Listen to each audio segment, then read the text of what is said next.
టాలీవుడ్ లో నందమూరి నటసింహం బాలయ్య రేంజ్ గురించి ప్రత్యేకంగా చెప్పాల్సిన పని లేదు.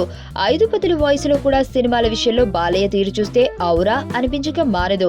అంతటి గట్స్ ఉన్న హీరోలో బాలయ్య టాప్ పొజిషన్ లో ఉంటాడు అంటే అతిశయోక్తి కాదు. ఇదిలా ఉంటే తాజాగా బాలయ్య తన ప్రతిష్టాత్మక 100వ చిత్రంగా గౌతమిపుత్ర శాతకర్ణి చేస్తున్న విషయం తెలిసిందే.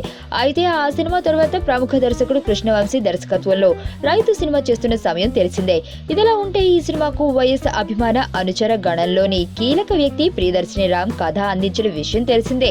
ఈ సినిమాను భవ్య నిర్మాణ సంస్థ నిర్మించడానికి రెడీగా ఉంది. అయితే ఈ సినిమాపై లేటెస్ట్ గా హడావిడి చేస్తున్న గాసిపులు చూస్తుంటే బాలకృష్ణ సినిమాను కొద్ది కాలం పక్కన పెడతాడా అన్న అనుమానాలు కలుగుతున్నాయి.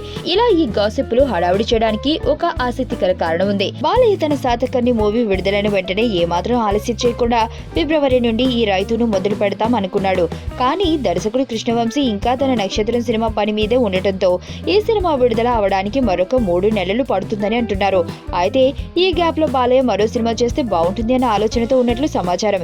ఇక అదే ఆలోచనతో కొంతమంది యంగ్ డైరెక్టర్స్ ను పిలిపించుకుని బాలకృష్ణ తనకు సరిపడే కథ ఏదైనా ఉందేమో అని ఎంక్వైరీ చేస్తున్నట్లు ఫిలిం నగర్ టాక్. అయితే ఇదంతా ట్రాష్ అని, ఈ రూమర్స్ ను నమ్మవద్దు అని కృష్ణవంశీ సన్నిహిత వర్గాలు చెబుతున్నాయి. చూద్దాం మరి ఏం జరుగుతుందో. నీ స్నేహితుడు ఎవరో తెలిస్తే నీ క్యారెక్టర్ తెలుస్తుంది. నీ శత్రువు ఎవరో తెలిస్తే నీ కెపాసిటీ తెలుస్తుంది.